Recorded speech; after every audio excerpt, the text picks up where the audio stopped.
remember what old Jack Burton always says at a time like that. Have you paid your dues, Jack? Yes, sir, the check is in the mail.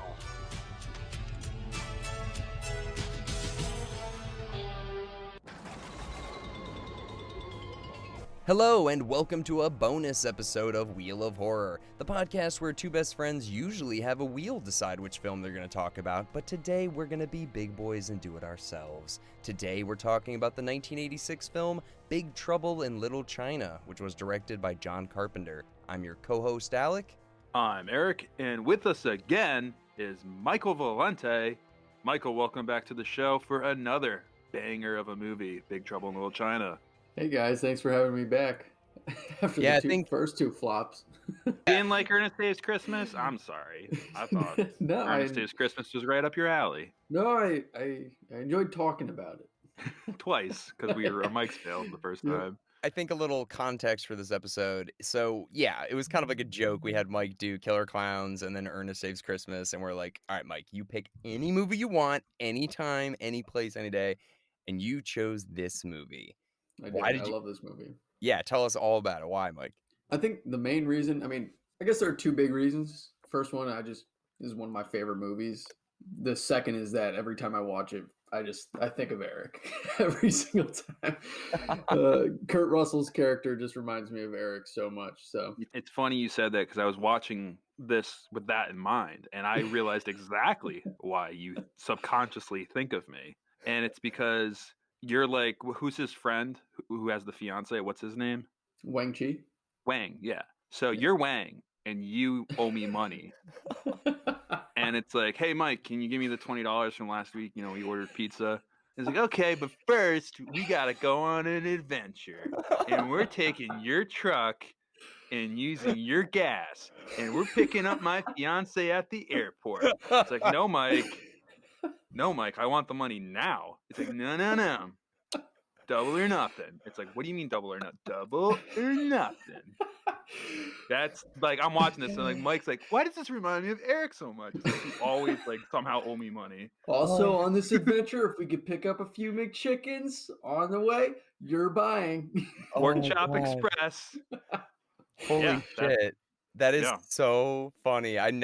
Because Mike, you always used to say that you're like, this reminds me of Eric, but now like hearing it from Eric's point, it's kind of like, it's like your friendship in a bottle, kind of. Yeah, it's like a subconscious. Like Mike, it's like, why does Kurt Russell? Like, first of all, that's the nicest thing you've ever said about me ever. That I remind you of Kurt Russell. Take that as the whole compliment. No, but you're like Wang. Like, no, we got to go to the airport and go on an adventure. And save my girlfriend for it's like, no, Mike, I want you to Venmo me right now. You make it sound like I was always in debt with you. No, you're not. You're not. I was just like, when he's like, double or nothing, it's like, what do you mean double or nothing? Like, we didn't even bet. You just owe me. Oh, that's so funny. Yeah. Well, Mike, is there anything aside from the Eric part though? Like, so what like drew you to this movie? When did you see it like for the first time and stuff? Actually, I feel like it was only like 5 or 6 years ago I saw it for the first time, and I just thought it was a fun movie. It was like a kind of like one of those. It was like a satire. I just thought it was kind of funny how like the whole time the hero was just kind of like bumbling idiot, Yeah, I think you got to think for martial arts movies that are silly because you used to love that. I hated this movie, but Kung Pao Enter the Fist. You were like, dude, it's so funny when he says the Neo. Sporin. I used to love that movie. Dude, I agree with Mike. That movie's fucking hilarious, Eric. That movie's so stupid. That movie is good. Steve Odekirk, same guy that did Ace Ventura movies. It's fun, and he fights the cow, and it's like, what am I watching? But that's like... Well, I don't think they're, trying to win any awards with that movie. It's supposed to be a stupid movie. This movie is just so over the top though and ridiculous. It really it does feel like a parody of Kung Fu, but it's got like so much going on that it's like, I don't know if you guys felt this way. I like had so much trouble focusing on what the hell was going on. Like it just felt like scene after scene after scene, but I'm like, what is happening in this movie? Kurt Russell wants to get his money from Wang. He finishes the night. They have a night of gambling and drinking. Wang's like, I'll give you the money. It's like, but you got to take me here. And he's like, okay, I'll do that. That's me and Mike in a nutshell, like I said. And it just unfolds from there. And he kind of falls for a different green-eyed girl at the airport. And Somehow they Kim run into Cattrall. each other again. I don't, dude. It's a lot. It's a Well, lot. There is a lot going on.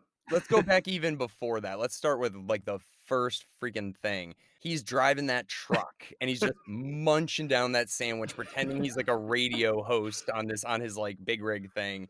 That reminded me of Eric a little bit, actually. It was so Like, let me give you some advice. He's talking in the walkie-talkie. Who's he talking to? Is that just like an open radio to whoever's listening? Exactly. And he's like, let me tell you what I told my last wife. It's like, how many wives has he been through? It's like, you're listening to the pork chop advice, and if anything, Jack Burton can give you advice. It's like, hey, Jack, can you just? I'm having a bad night. Can you just shut the hell up? All right. Constantly talks about himself in the third person the whole movie. Old Jack Burton used to say, "It's all in the reflexes." It's time to pay the piper, Wang. I think you might agree with this, Eric. This just feels like to me like he's doing his best John Wayne impression, but he's also aware that he's like in a movie. I wouldn't say he's aware he's in a movie. I think he's just aware that he's just along for the ride. Whatever the ride is, wherever that truck takes him, it's like a horse to him. He is John Wayne, essentially. Well, I mean, that's who he based his character off of. Oh, He said is that in right? the commentaries, yeah. Yeah, he based this one off of John Wayne, and then Escape from New York he based off of Clint Eastwood. And that was before this with John Carpenter, right? Mm-hmm. I didn't realize how much Kurt Russell is a John Carpenter guy. Dude, Yeah. there's like 5 movies. There's The Thing, there's this, there's Mm-hmm. Escape from New York, there's Escape from LA. What else were we missing? We're missing something. Kurt Russell's the guy, and I think he's phenomenal. I love his acting. I think he's fun. You know, he's a goofy guy, but he can be tough character too. He's a great actor. He never was nominated for any Oscar ever, but you feel like, what? Wasn't he? I always think like he would be one of those nominated actors. He wasn't. I think he was nominated for an Emmy for something on television. Wasn't he like a Disney actor as a kid? Yeah, dude, I got one funny urban legend story to tell you, but before I get into that, he was like Disney's kid back. He's like the Zac Efron back in the day, or like the Hannah Montana back in the 70s and 60s and 70s. He was, I think he signed a 10-year contract with Disney. He was there when they opened Disneyland. I don't know if you ever watched the Imagineering show on Disney Plus, but they have him on there, and he's a young guy like going around the park interviewing people. And it's like, wow, like Kurt Russell he wasn't like in the Mouseketeers, I don't think, but he was like a Disney guy. And he made a bunch of not very well-known Disney movies. But back to my urban legend story. So did you know what Walt Disney's apparent last words were? So long? No. There was a rumor, this is an urban legend, it's not true, and I'll explain it. But apparently when he was on his deathbed, Walt Disney, he said his last word, this is kind of silly, his last words were Kurt Russell. What? And everyone like, what did he say about Kurt Russell? And everyone's like, oh, Kurt Russell, he's got to be like, could you imagine like Walt Disney? Like, Google it. Anyone listening, Walt Disney's last words are just Kurt Russell's name. I believe that you've read that, but I can't believe that's real. It's not real. It's not real. I can't imagine like, well, he's got to say something and get better, and like that's his last words. Like I don't. It's like Yoda when he's dying. He's just like, there is another. Yeah, exactly. Closer. Like no, that's not what happened. What happened was they went through his desk after he passed away and found a note that said Kurt Russell's name, and that's where the spiral, like, oh, Kurt Russell, he was bound to be Walt Disney's star. I don't know, but that to me is. That's how rumors are spread, my friends. That's how rumors are spread on the Pork Chop Express, right, Mike? I have to remember to make those my last words. But other famous last words, just to be on that subject real quick, Albert Einstein, apparently he had like these famous words that he said in like German or something, but his nurse couldn't understand it. What did he say? It's like, I think Albert Einstein also said Kurt Russell. That's what I think. He's ahead of the curve. Well, Mike, when we were watching Big Trouble Little China at your house a couple months ago or whatever, and then I showed you that fight from They Live, I think John Carpenter was kind of like, yeah. He was like on this weird bender in the late 80s where he's just like, I'm going to get like guys with mullets that are just over the top crazy people beating the shit out of things. Roddy Piper. The funny thing about They Live, so basically Big Trouble in Little China was the last movie in the 80s that John Carpenter did with a studio. And then It bombed. Well, no, well, it did bomb, but that's because the studio didn't know how to advertise the movie. They were like, "This is such like we don't know what to do with this You're movie, right. like They who to sucked at advertise promoting to." it. They sucked at promoting it. Like they Yeah, ate they it didn't up. They really loved promote it at all. and I think Aliens came out like Yeah, 5-10 days later. So it was yeah, like, we can't compete now. yeah. So It was like 8 days later, yeah. but they oh god, what was I saying? I love interrupting you, Mike. It just messes you up. It's what I go for. It was on a roll, and then you just ruined it. You're talking about They Live and how it was the last. Yeah, so he wanted so they were really influencing this movie. So the first scene was supposed to be Kurt Russell in the Pork Chop Express, talking to the radio, but they added the lawyer scene first because the studio wanted Kurt Russell to be like the hero of the movie. So they're like, "You leave Jack Burton alone." He was really supposed to be the sidekick in this movie. So Really? it was supposed to be John Carpenter wanted to make like a satire on like all those Caucasian main hero character minority sidekick, and that's what this was supposed to be. It was supposed to be like a satire on those movies, which is why he's like the bumbling idiot throughout the whole movie. Like he knocks himself out in the final fight scene, like misses most of the fight. Like it was supposed to be kind of like a play on all those movies, like the Rush Hour, which came out after this, obviously, but plenty of movies just like that. But yeah, so The Prince of Darkness and They Live were both independent because of how much trouble he had with the studio during the making of this movie. This movie must have been a hard sell to a studio. Like, this movie has extensive sets, crazy makeup, the plot's all over the place. This movie would be hard to market for anybody, even if it didn't come out against Alien. The studio actually said they loved this movie. They said it's one of their 2 favorite movies that they produced alongside Ghostbusters. I also think there was another movie coming out at the time. I forgot what it was off the top of my head, but it was an Eddie Murphy martial arts movie. So John Carpenter really raced to get this one done as quickly as he did. Yeah, that was a rival studio, and they heard John Carpenter was making this, so they wanted to make something that would compete with it. The Thing also is another movie that didn't do very well, but the cult classic that came behind it, I mean, John Carpenter can always say, you guys just didn't promote it good because these movies are awesome, and they've stood the test of time. That happened to like every John Carpenter movie, though. Every single one. I mean, Halloween's the one that really, like, a week after it came out wasn't doing good, and all of a sudden every theater was like, you got to see this movie, and it just spread like wildfire. It just goes to show how big a role that marketing plays in this. Yes, yeah. I mean, just good. Like, what if you're not talking about a movie? How am I going to not know how to? I mean, to go see it. Word to mouth is one thing. Twitter's insane. Today, so it's all social media. Got to watch Godzilla versus King Kong. Like Scott. I don't know why I have to watch. I just got to watch it. Mm-hmm. I know it's out there. Everyone's like, it's promoted on everything. I'm in the shower and all of a sudden I hear like noises. It's King Kong and Godzilla on the TV. Yeah. Yeah, I don't know. This movie, I definitely would have loved this if I was a kid, especially if I was young and I saw this for the first time. I'm like, this is perfect. Like, it doesn't even matter that it doesn't really make sense, but it's such a fun movie. Just nonstop action, nonstop one-liners, cool makeup, cool creatures. It kind of is a horror movie, kind of. It deals with sorcery. It's more mystical. Yeah, it's more fantasy, I think. Yeah, fantasy, I'd say. What about you guys let me pick my own movie, so I picked this. But the werewolf guy's kind of scary. That little floating ball thing that gets stabbed and makes the like derp face. Yeah. Okay. So I have to know. So this legend. So it's been 2,258 years or whatever. So they've been looking for a green-eyed Chinese woman for that long. Yeah, he kind of makes a joke about it when he's explaining it to Jack Burton when they're tied to the chairs. He's like, you know how much trouble it can be with the opposite sex. He's like, some of these women are just picky or something. I don't remember exactly what he said, but they're kind of making fun of it. This was actually originally supposed to be a period piece. This was supposed to be a Western. It's not only a green-eyed Chinese woman. It has to be someone who can also hold the blade or something and then tame the little light bulb at the top of the ceiling. Yeah. And then, sorry, that's what they did. They like floated up and like touched the fire extinguisher thing, and like then they came back down. And then he's like, "Oh, I got 2 of them that can do this." And it's like, "Well, you waited 2,000 years and you got 2 of them. What are the odds?" Yeah, he's like, "You must be doing something wrong, Dave." Speaking of that, James Hong, who plays Lo Pan, he's still kicking. I know. I looked him That's up. Too. crazy. He's got to be in his Yeah. 90s. He was born in 1929. That's crazy. I always remember him from Wayne's World 2. I know that's like not a good way to remember him, but yeah. he's the guy who fights him, Wayne, in that movie. Like Yeah, they do like a dubbing, crazy martial arts scene.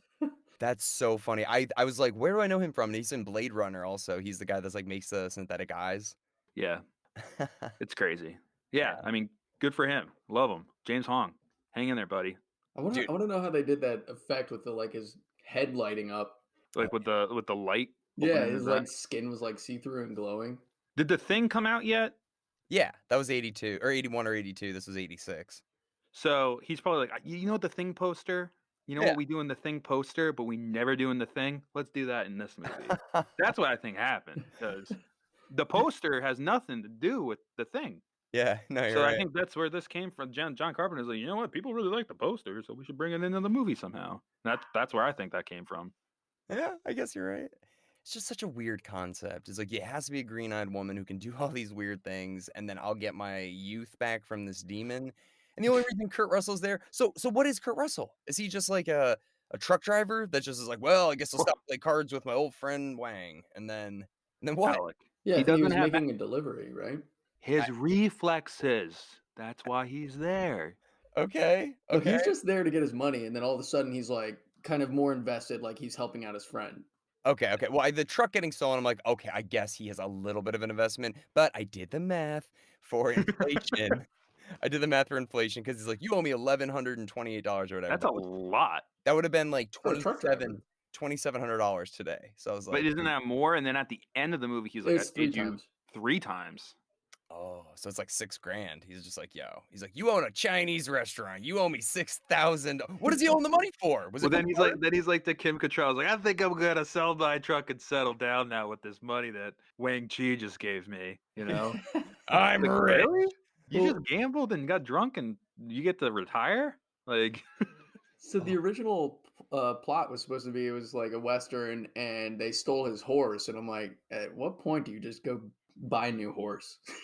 Yeah, it's harder to get an 18-wheeler that says hauling ass and all these other things, like a new horse. Mike, can you explain when Wang Chi and Jack, when they do like the one, they hold their fingers up and they're like, one. Oh yeah, it's like when did they start doing that? Like midway through the movie, and they did do it like 4 more times. It's like, where did they like? No, it was those guys, like the gang, like the good gang. They saw the gang do it. That's like their gang sign, I think. Okay. I was wondering what the you know. Or I think it's more like, you know, the kid with Liam Neeson in Love Actually, like holding up their finger. Like, Speaking of the weapons the gangs have, the beginning scene, which is awesome, where you first meet these gangs and they come in with their lightning and all that shit, and they show off their different weapons. That one dude that has a little thing that comes out and spins a blade 1,000,000 miles a minute from his palms. Yeah, I'm like, that's lazy. That's the most dangerous fucking weapon ever. Like, that's gonna dangerous prop ever, dude. That guy's probably really hurt. What's a weapon? I don't think he's trying to, you know, like. Dude, he's gonna nick his pinky like every 5 seconds. I was just like, what the hell is that? If that thing was a real prop moving that fast, I'd be like, I don't feel safe doing this. Like, this thing's gonna chop my hand off. That's what I thought about when they were in the parking garage and that car was like flying towards them. I'm like, that thing's moving fast. It like didn't like look like it was like a sped up scene, but it turns out they did the whole thing in reverse and then sped it up. Jeez, yeah, it feels gritty. It really does. You're like, a lot of dangerous shit there. Do you guys think when he shoots that guy for the first time, he's like, first time you plug somebody? Do you think that was? No, he says it wasn't, right? Yeah, but I think he was just kind of trying to be macho. I think it was. Like, he was like surprised by it. He couldn't even remember to like turn off the safety on the gun. He's like, maybe it was, maybe it wasn't. I don't know. He's like, the safety. He's like, of course, yes.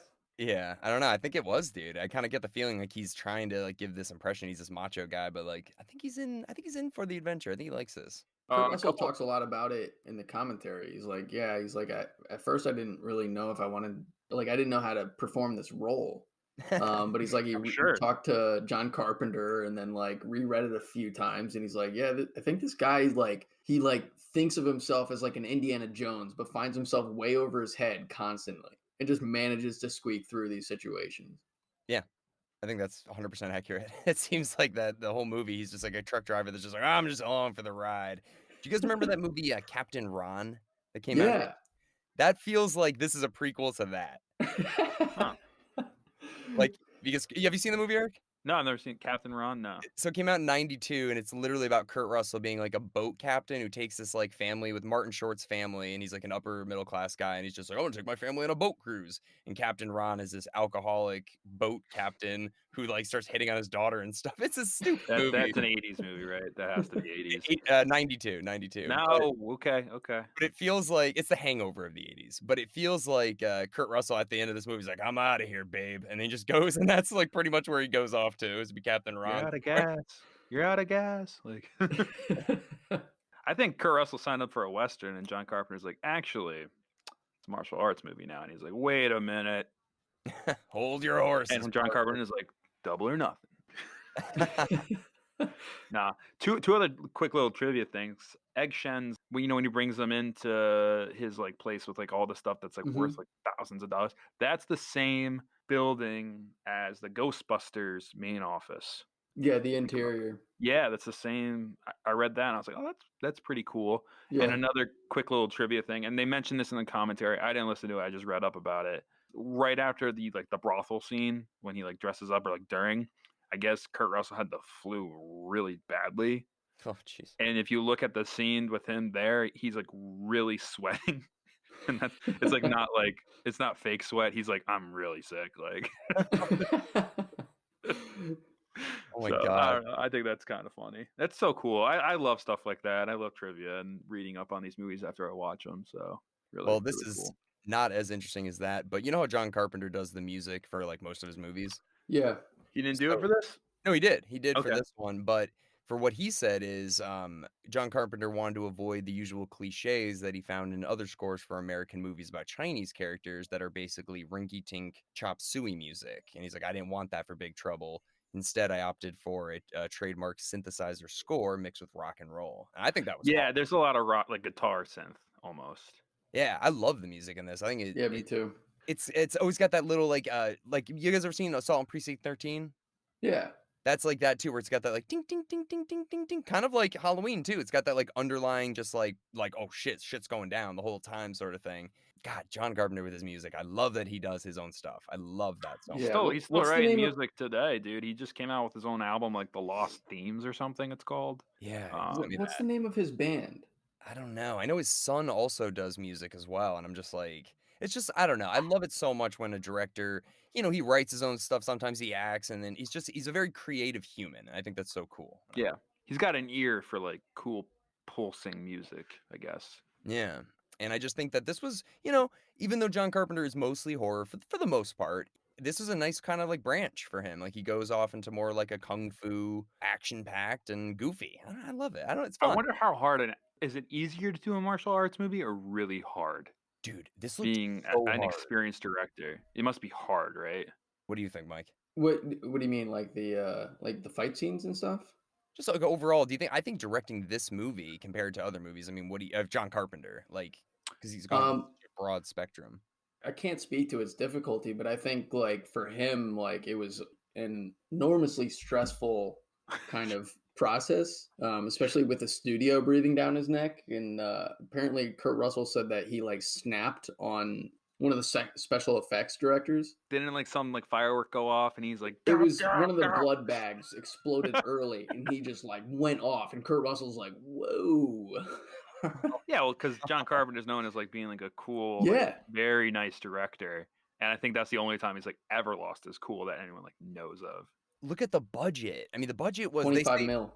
Yeah, that's a lot of money. Look at the set design, dude. Look at that skull thing and all those like pots that break at the end, like the 50 pots Yeah. for like 6 seconds. It's like, yeah, that looked like you spent like $1 million on those like Apparently the most expensive thing that they did, the back alley that they had that fight scene in, they couldn't do that in the actual city, so they built the whole Oh my set, God. like 3-story buildings, like all around, like that was all designed.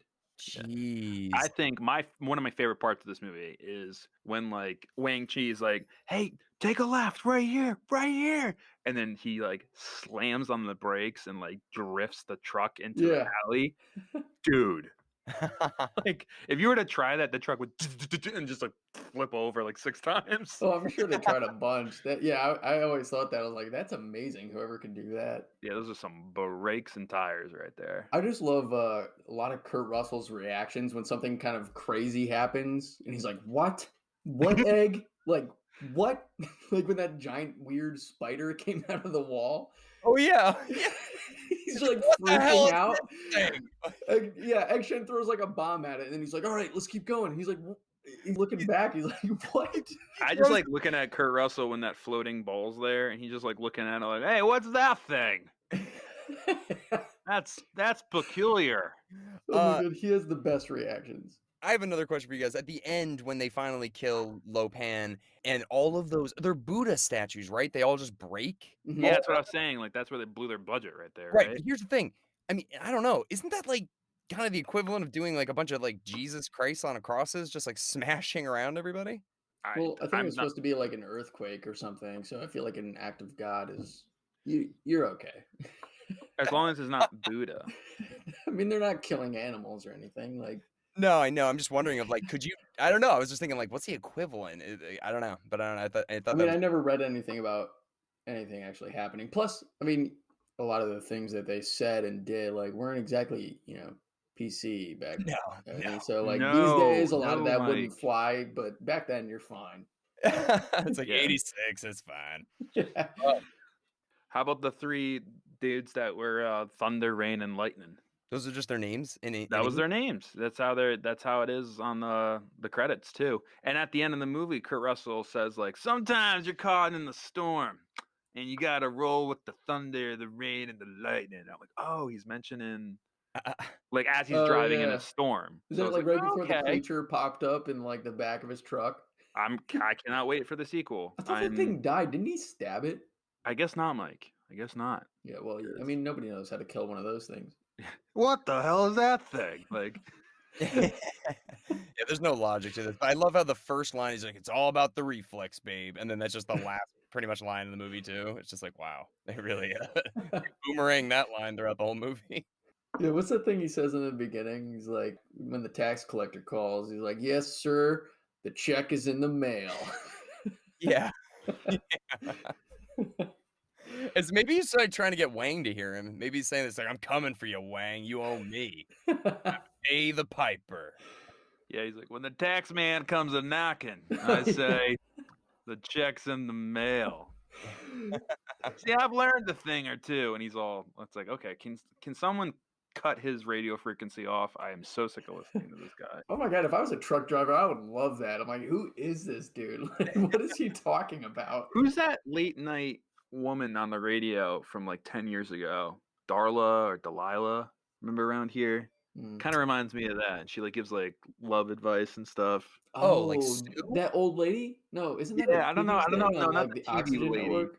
Not that one. I forgot who it is, but on radio, I don't know where I've heard it, but she's like, "You're listening to Delilah." I was like, "We got to hook her up with Kurt Russell." They probably hit it off. Well, I think it would be rough because they both want to do the talking.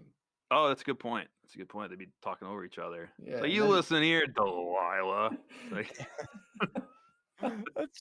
they're just a fly on the wall of their house would be horrible. oh my god. It would be like listening to like sports talk radio, everybody trying to get their point across. Well, anything else anybody wants to say about the old Big Trouble in Little China? No, Not that's that I it. can I'm think done. of. Yeah. I'm done. I'm done. All right, what do you say? Spin the wheel. All right, let's. This is a bonus episode. I can't spin the wheel. Oh, that's right. It's a bonus episode. Mike got a bonus episode. Oh, because you guys felt bad for me. Wow. You owe us now, buddy. Now you got to pay the piper. I think I paid, with the 3 recordings that we did prior to this. Well, we got to have you on again. Yeah, well, what's next? I don't know. You got another movie?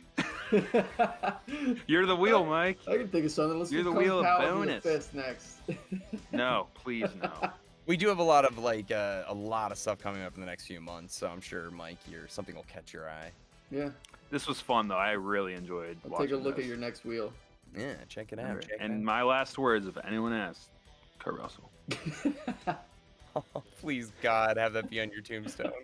No, it's not. It's gonna be. I'm gonna be like, I need to tell you something. Dude, what's up? You want me to say? Kurt Russell. Oh my God. Shannon's crying with your son. She's like, What does that even mean? Like, what? Like, He said, Kurt Russell. Does that mean something to you? I don't know. What are we gonna do? Maybe we could like tweet at him. If I was gonna put anything on my tombstone, I just want it to be "It's all in the reflexes." Hauling ass. Pork chop Oh, express. shit. Oh my God, Kurt Russell could do an acid reflux commercial now because he's like in his 70s. Oh my God. Acid reflexes. It's all in the acid. But I think you got something there. You should pitch that. Boom. Here we go. Where it's all about remakes and reboots. Might as well remake commercials, guys. What are we doing here? Come on. Oh my God. All right. Well, I think that's it, guys. We'll see everybody on Monday with Ghostbusters 2. Yeah, that would be fun. All right. Thanks, guys. Mike. Thanks Thanks Mike. for letting me pick this one. You're welcome. You owe us, buddy. You owe us.